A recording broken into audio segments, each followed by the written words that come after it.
welcome to Map and Lens. This is going to be our first road trip video that we're going to make, partly because it's our first road trip that we've ever done.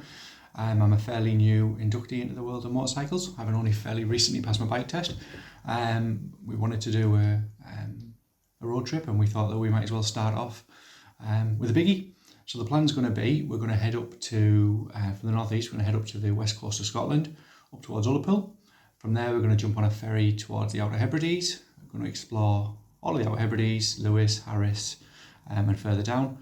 We're going to then jump back on a ferry back to the mainland. From there we're going to head back out on another ferry to Mull, explore Mull for the night. Once we're finished on Mull, back to the mainland again, up towards Fort William, and then back down through Glencoe and back home. We're going to do this road trip to up, so that's myself and my wife, on our Honda NT700. And we thought you guys might want to come along for the ride and to experience it with us. I'll show you on the map a little bit more details about the road that we're going to take and the plan. But yeah, it's exciting times, and I hope you're going to enjoy the video and joining us on it. Okay, so whilst we are going to use sat-nav when we're on the bike, we're going to take a physical map with us as well as a backup, and also it just gives you a better overview, I think, of the route that we're going to take, and it allows us to keep a track of where we're going. So the plan's going to be that we're going to start down here in the northeast, and then it's going to be a matter of following the A1 all the way up the coast, right up the top, round Edinburgh, across the Forth Bridge. Once we get to the other side of the Forth Bridge, the plan's going to be that we're going to stop, and there's like a bikers cafe down there at the side of the bridge, just on the other side, so we're going to stop and take it there. And then we're going to carry on a little bit further and stop just outside Kinross for the first night. And that's going to be the first day. Second day is going to be up from Kinross, following the A9 all the way up. So the A9, follow the A9 all the way up, heading north, right the way up to Inverness. And then once we get to Inverness, it's going to be a straight shot right across and up towards Ullapool, and we're hoping to be at Ullapool, well, we need to be at Ullapool by around 4 o'clock on the second day, so that we can make the ferry that takes us across out of the Outer Hebrides.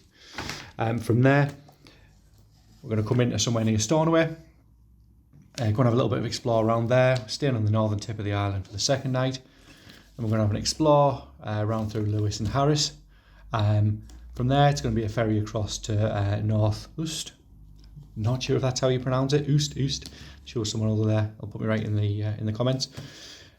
North, south, down through Uist, and then from there it's going to be another ferry onto Barra. We've actually got a couple of nights on Barra, so one of the days on Barra is going to be a rest day, which we'll probably need because it's quite a lot of miles. From there, it's going to be a ferry back from Barra, back onto the mainland, and it comes into Oden, and then from there, we're going to have drop back out on the ferry and go into back out to Mull, and then from Mull back in the mainland again, and then we're going to head up to around Fort William, up to Fort William, and then we're going to come down through Glencoe. So anyway, that's going to be the plan. That's the overview of what we're trying to achieve. It's a bit of an outline for you. All things being well, we'll be able to stick to it. All our ferries are pre-booked, because I am aware that certainly this time of year, and especially in the climate that we find ourselves in currently, it can be a little bit tricky just to arrive and jump straight on a ferry. So we're all pre-booked on the ferries. The only negative side of that is that we don't have any flexibility in our ferries at all. So we need to make sure that we bake enough time into our rides and our planning to make sure that we're not pushing it. We don't want to be arriving late and miss the ferry, and also we don't want to be in a position where we need to drive. Need to push ourselves too far to try and get to a deadline. We want to make sure we've got plenty of time, so we do it in a nice, relaxed, controlled way. Where this being with our first road trip, we'd like to be in a situation where we don't really have any issues, or certainly from a time point of view anyway. But I guess we'll see how we go. Yeah.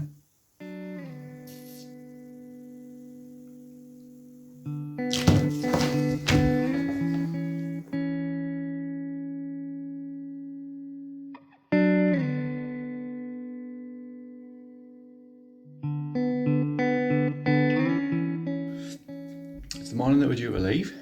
We're up bright and early, ready to get started and to to get on with the first bit of our journey, and we've woken up to that. So that is not only dark grey clouds and sky, but that's also rain, and quite a lot of it. Now whilst it's only still early, and we're a little bit hopeful that we might see some slightly better weather before we settle, it's not really the start we were looking for.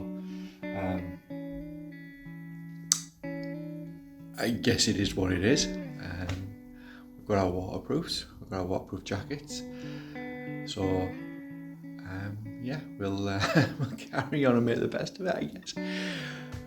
Not really what we were hoping weather-wise for the start of the trip, mind.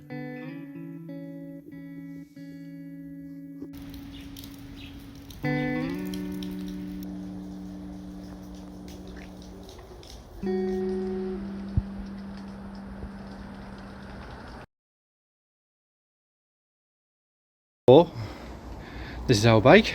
This is what we'll be taking the road trip on. She is a 2009 Honda NT700. She's my first big bike, and we picked her primarily because she's easy to ride. With the fairings at the front and the built-in panniers, very much a touring bike, and that's kind of the plan really. That's what my wife and I bought her for. That's what we want to do on her more than anything, I think. We're all packed up, ready to go.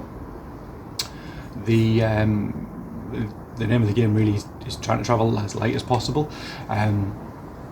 Don't want the bike to be heavier than it needs to be, and also need to make sure that we keep it within its weight limits, which should be fine. Even with the top box on and a couple of bits and bobs in the pannier, we're still under what Honda claimed for the maximum weight for the bike. So we shouldn't really have any problems on that front. Wife and I split the top box half each. That's it. That's all we've got really. And then we have a pannier each side where we can put some extra bits in. So I've got a spare pair of trainers, and my wife's got her pair of trainers and a jumper in there as well. Now our Honda's still fitted with the. Unfortunately, we haven't managed to acquire any of the deep lids for the panniers, which is what we were after. So pop her open. Whilst there's a decent amount of storage in there, obviously you get quite a bit more if you had a thicker, deeper lid. But the only ones we could find for sale were the wrong colour, and they were rather pricey, so we decided against that, and just to make do with what we've got. It's got the fitted luggage on the back, so I'll pop that open and give you an idea of what that looks like. There you go. So that's it. That's the majority of the luggage that we've got for 2 weeks. 7 days. Yeah, so we've split that in half. My half, wife's half. Although to be fair, my wife just keep trying to encroach on the space. But there you go. Around the front, the only other thing we've got is it comes with the heated grips fitted as standard, so that's nice if it does get a little bit nippy, a bit cold. And then I've got a little waterproof cover, which I'm going to put my phone in there and use as a sat nav whilst we go. We've got comms on the helmet, so the audio from the sat nav should get pumped through with that quite nicely. Top of the top box and the panniers, all of the electrical equipment valuables and things like that we've got in an Oxford tank bag. So it's an 18 litre one, deliberately not too big or heavy, because the intention is that obviously when we stop somewhere, we'll just take the bag off and it'll come with us wherever we go. In there we've got GoPro, camera equipment, drones, batteries, chargers, wallets, all that sort of stuff. So yeah, not too bad, not too bulky. It's a magnetic one, and we've tested it out, and it seems to hold really strongly onto the tank of the Honda, with it being just metal, no plastic covers on it. Yeah, so good to go, ready, sorted, packed. The rain's thankfully stopped. Still a bit damp and a bit greasy on the road, but there's no actual rain, which is good. So ready to go.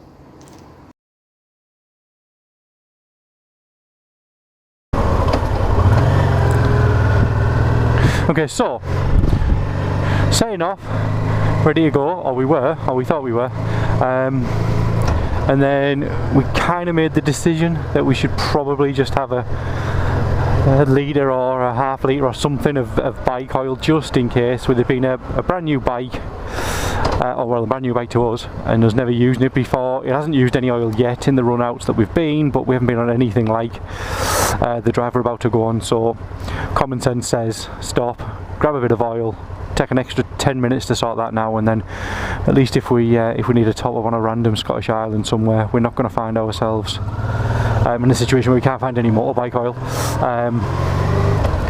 Slightly frustrated with myself that I didn't think of that and sort that earlier, but yeah, there you go. Better to think of it now than when we actually need it. So the trip up to the Scottish Highlands so far has started with a trip to Sainsbury's to fill up the bike with some petrol, and now a trip to Halfords to grab some oil. So hopefully then, after we've got the oil, we can actually set off on the trip up to Scotland.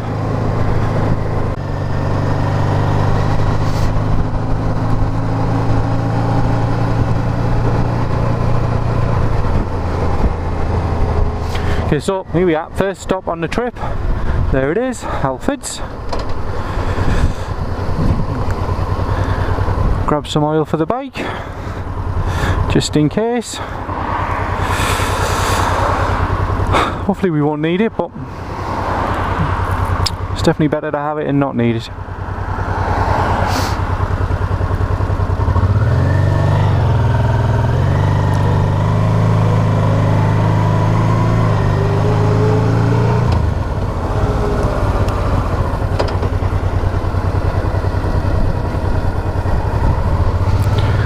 Hopefully we can get parked somewhere nice and easy. I'll have this little spot here, I think.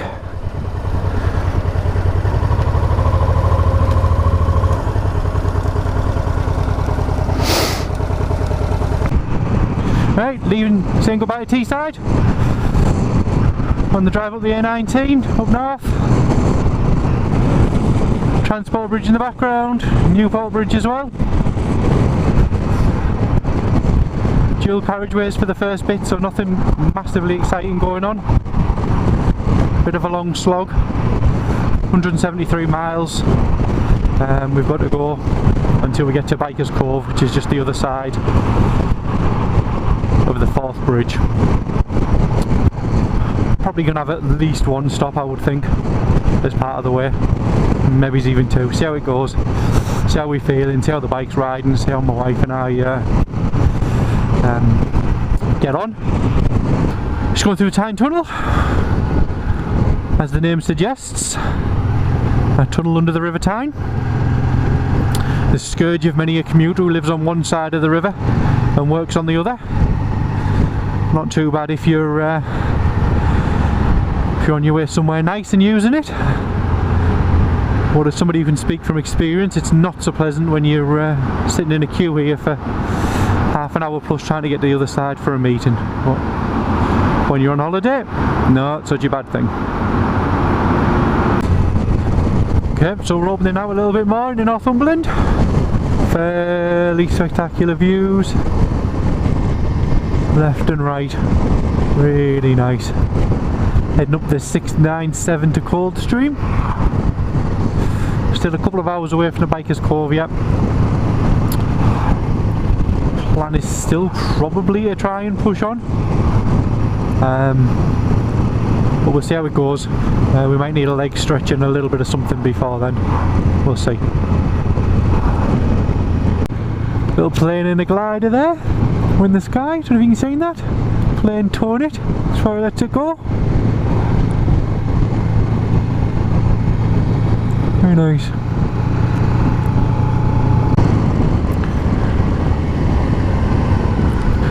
Gorgeous little bridge here, coming into Scotland. Nice. Super pretty.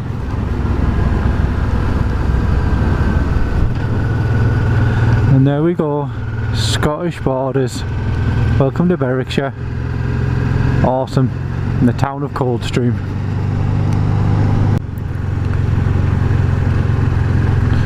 So this is the town of Coldstream.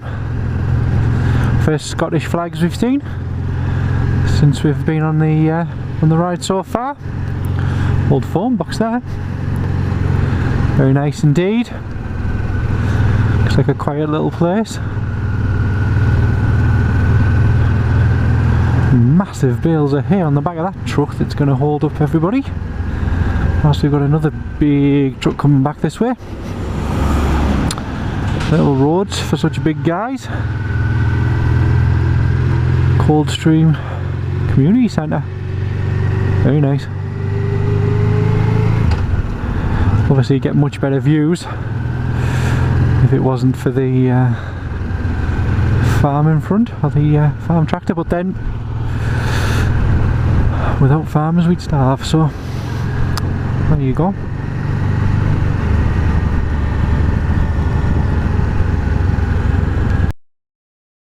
Probably about an hour and a half away now from the biker cafe. We've gone as far as we can go, I think, realistically, without having a little bit of a break. Wifey's legs are sore and mine are sore too, so got the bike parked up just here, and then there we are, just sitting in the background. Found a little bench to sit on, which is nice and cool. The bike, to be fair to her, so far, touch wood, it's been faultless. But yeah, we need a cuppa and we need a bit of a break before we carry on, I think. But yeah, so far so good. Well earned cuppa halfway up to Edinburgh, and the bike is cold. Ah, jeez.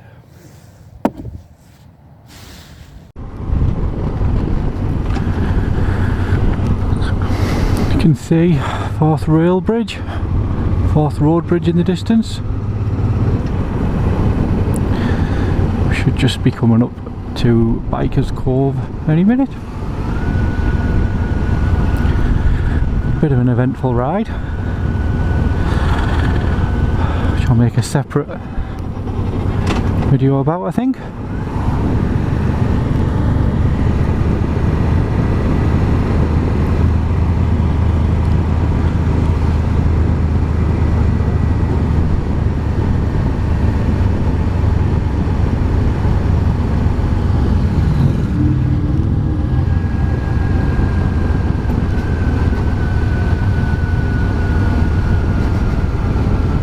And there's a view for you.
Okay, here we go, approaching the Forth Bridge. It's definitely going to be the highest and longest bridge I've been across since becoming a biker. Seems a smidge busy, but it is what it is.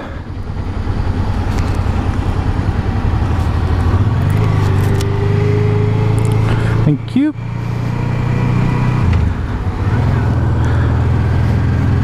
Little flash. I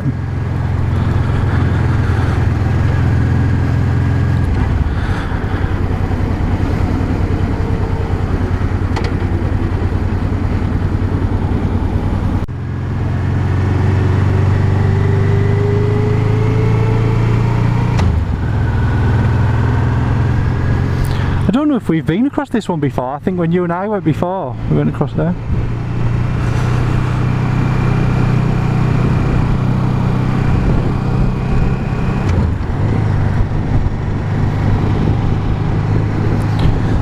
Beautiful going across this bridge. The sun has just come out. There's a ferry just down there in the harbour.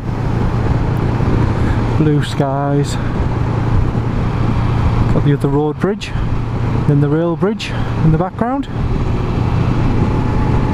Lovely.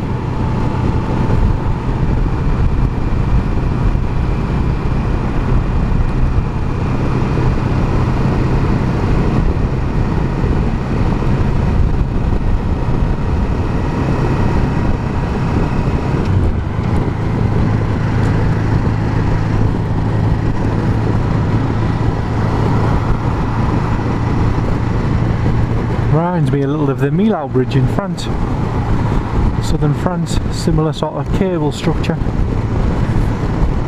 Really pretty piece of architecture, really nice bridge. I have a feeling that the last time I came was, I know it must have been this bridge. Lots of traffic, but it's all moving.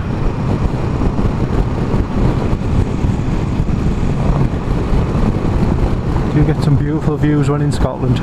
Really, really pretty. Wasn't sure what the wind was going to be like with this being the first afternoon. With this being the first big bridge I've gone across on the bike, but side wind wise, all seems fine. A little bit of buffeting, but nothing much. Not really having to lean in to keep the bike straight. Seems perfectly happy. There we go. Fourth bridge. On we go, heading towards the digs. Probably about half an hour, 40 minutes. It'll be all the overnight stop.